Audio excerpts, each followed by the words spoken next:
dari kelompok 10 ingin mempresentasikan digital marketing and planning.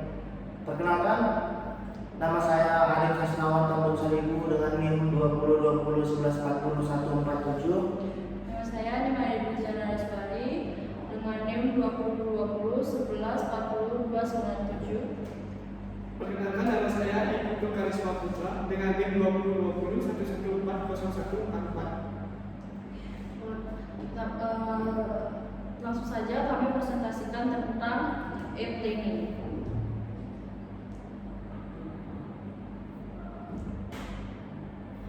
E-planning atau perencanaan sangat penting. Ini membantu guna menghentikan pemadaman kebakaran yang terus-menerus, mata-mata mencari dana panik dan membayar harga yang lebih tinggi seperti tarif terburu-buru. Perencanaan membuat Anda memegang kendali dan mengurangi stres. Hal ini juga memberikan arahan kepada tim agar dapat bekerja secara harmonis.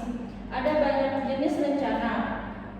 Rencana perusahaan dan rencana bisnis menggabungkan strategi perusahaan jangka panjang yang meliputi strategi diverifikasi dan akuisisi, sistem dan pendanaan. Lalu ada rencana pemasaran yang harus membantu memenuhi tujuan perusahaan secara keseluruhan, dan rencana pemasaran elektronik yang harus diintegrasikan dengan rencana pemasaran offline. Rencana pemasaran elektronik tidak terjadi secara terpisah, tetapi paling efektif bila dipadukan dengan saluran komunikasi pemasaran offline seperti telepon, surat langsung, atau penjualan tatap muka. Saluran online juga harus digunakan untuk mendukung seluruh proses pembelian dari para penjual hingga penjualan, hingga pasca penjualan, dan mengembangkan hubungan perdagangan yang berkelanjutan. Meskipun rencana e-marketing dapat menjangkau tepat di seluruh fungsi organisasi, misalnya umpan balik pelanggan, layanan pelanggan, peningkatan produk, penjualan, keuangan atau pembayaran, pengiriman, administrasi, dan pemasaran. Rencana e-marketing cenderung terkait kuat dengan rencana komunikasi pemasaran. Kenyataannya adalah bahwa setiap rencana e-marketing perlu menjadi bagian dari rencana komunikasi pemasaran dan juga harus menjadi bagian dari rencana pemasaran yang lebih luas. Tak perlu dikatakan, e-planning juga harus sesuai dengan rencana bisnis secara keseluruhan. SOFTAC adalah singkatan dari situasi analisis, objektivitas, strategi, taktis, action, dan kontrol. Di sini juga ada terbagi jadi 5, yaitu 1. Stasiun analysis, berarti di mana kita sekarang untuk pemasaran multisaluran, beberapa banyak pelanggan Anda yang membeli atau dipengaruhi secara online. Apa ramalan pertumbuhannya? Apa yang dilakukan pesaing Anda? Apa dampak dari perantara baru? Apa yang berhasil untuk mereka? Apa yang dampaknya untuk fungsi online dan offline? Dan apa yang dampaknya tidak? Bagaimana kinerja saat online? Apa yang berubah di dunia online? Yang kedua ada objektivitas, berarti di mana kita akan pergi atau kemana kita ingin berada, mengapa online, apa manfaatnya, apa tujuan dari semua upaya ini. Ingat 5S, tujuan yang baik, diukur dan juga mengandung rentang waktu yang ketat. Yang ketiga ada strategi, berarti strategi meringkas bagaimana mencapai tujuan, bagaimana penjualan dan sasaran merek lainnya yang akan disampaikan. Tren mana yang akan kita tanggapi, segmen mana yang akan ditargetkan dengan promosi, yang mana campuran media, mana yang akan digunakan untuk mendapatkan pelanggan baru dan strategi kontak, mana yang akan digunakan untuk retensi pelanggan pangsa pertumbuhan dompet. Yang keempat ada taktis. Taktis adalah rincian strategi, memecah headlock taktis menjadi lebih detail, menyoroti katakanlah bagian game taktik mana yang terjadi ketika misalnya pelaksanaan ikan bayar per klik atau serangan email keikutsertaan. Tingkat integrasi apa yang harus ada antara alat basis data dan EQRM, teknik menjelaskan bagaimana menerapkan strategi. Yang kelima ada action, adalah rincian taktik. Tindakan apa yang harus diambil untuk membuat iklan spanduk, iklan TV, interaktif, kampanye email opt-in. Masing-masing adalah proyek mini. Semuanya berubah menjadi pekerjaan dapat dikatakan ini adalah bagian terlemah dari proses perencanaan bagi sebagian besar perusahaan.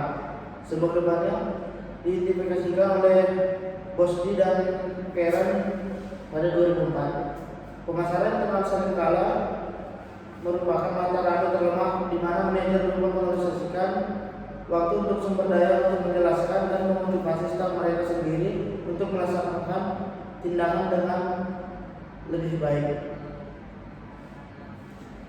Di sini ada strategi digital marketing. Strategi digital marketing adalah strategi yang digunakan para pelaku bisnis dalam memaksimalkan potensi aktivitas digital marketing yang sedang dilaksanakan. Setiap pelaku bisnis atau perusahaan memiliki strategi digital marketing yang berbeda-beda, disesuaikan pada kebutuhan dan tujuan yang ingin dicapai.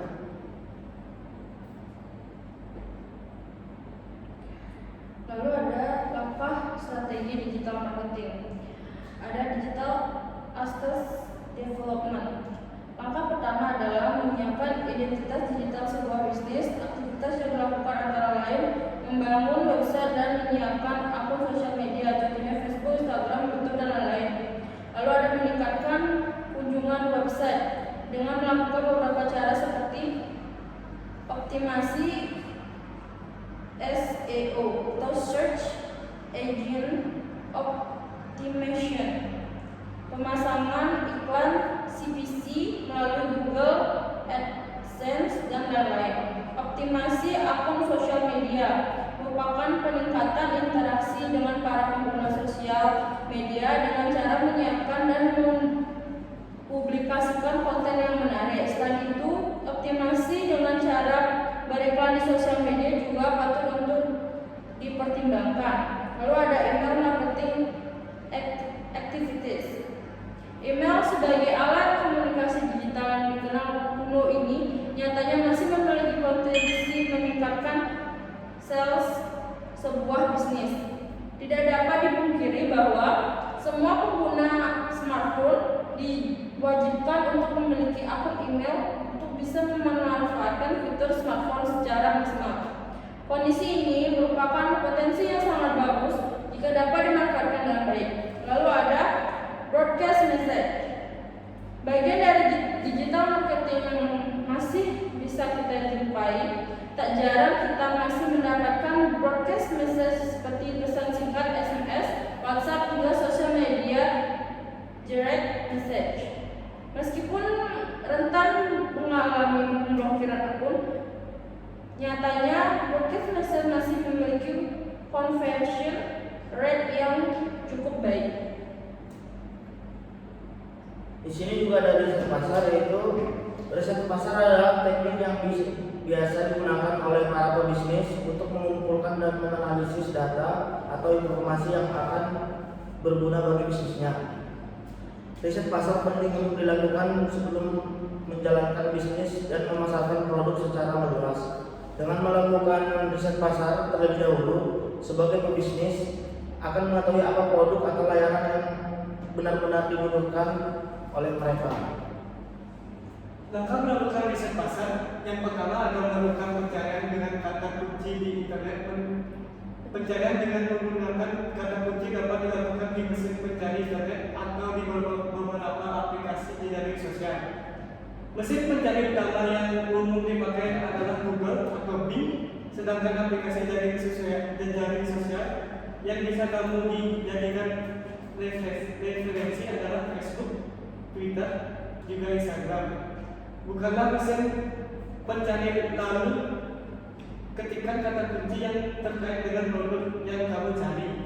Misalnya, kalau kamu ingin melakukan riset pasar untuk produk makanan sehat, maka kamu bisa memasukkan kata kunci seperti makanan sehat favorit atau jenis makanan sehat yang paling digemari. Yang kedua adalah mengadakan survei.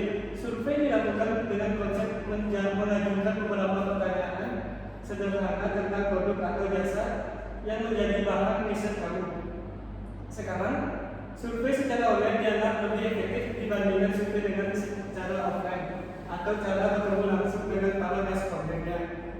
Dengan melakukan survei secara online, kamu bisa mendapatkan respon lebih cepat, minim biaya, dan mudah untuk dilakukan. Survei online ini bisa kamu lakukan menggunakan akun jejaring sosial milik pribadi, akun media sosial milik perusahaan, juga bisa dari web perusahaan. Masukkan beberapa pertanyaan untuk produk atau jasa yang sedang kamu riset untuk dijawab oleh para pengunjung web atau dari lingkar pertemanan media sosial kamu. Ruang lingkup riset pemasaran. Riset pemasaran merupakan suatu kegiatan yang sistematik dan mempunyai tujuan dalam hal mengidentifikasi masalah, peluang, pengumpulan data, pengolahan dan penganalisaan data, penyebaran informasi yang bermanfaat untuk membantu manajemen dalam rangka pengambilan keputusan identifikasi dan solusi yang efektif efisien di bidang pemasaran perusahaan. Menurut Malhotra dalam American Marketing Association atau AMA mengatakan bahwa riset pemasaran adalah identifikasi, pengumpulan, analisis, penyebaran atau pembagian informasi yang sistematis dan objektif untuk meningkatkan pengambilan keputusan yang berhubungan dengan identifikasi dan solusi masalah dan kesempatan dalam pemasaran.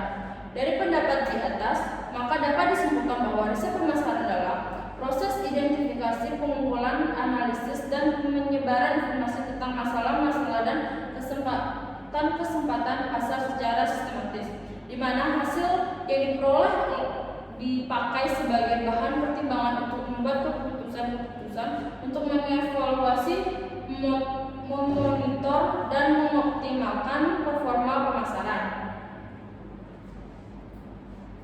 Klarifikasi riset pemasaran. Menurut Malhotra, pada tahun 1996 dalam Bison Shimamura 2004-51 dikatakan bahwa riset pemasaran dibagi ke dalam dua kategori, yaitu riset identifikasi masalah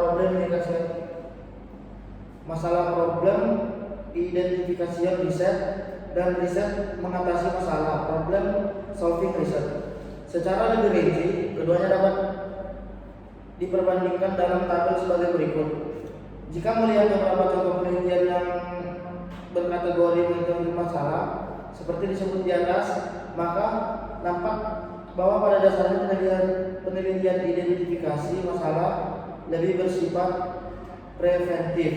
Suatu perusahaan yang dihadapkan pada situasi pasar yang memiliki tingkat kompetisi ketat selalu dituntut untuk mempengaruhi berbagai informasi dan fenomena pasar yang fluktuatif dan masif. Seberapa tingkat fluktuasi dan masivitas pergerakan arus barang dan jasa yang ada di pasar akan sangat berpengaruh terhadap potensi pasar, marketing potensial, pangsa pasar, market share maupun persepsi produk image konsumen atas barang dan jasa yang dihasilkan. Sekian presentasi dari kami. Kami ucapkan terima kasih.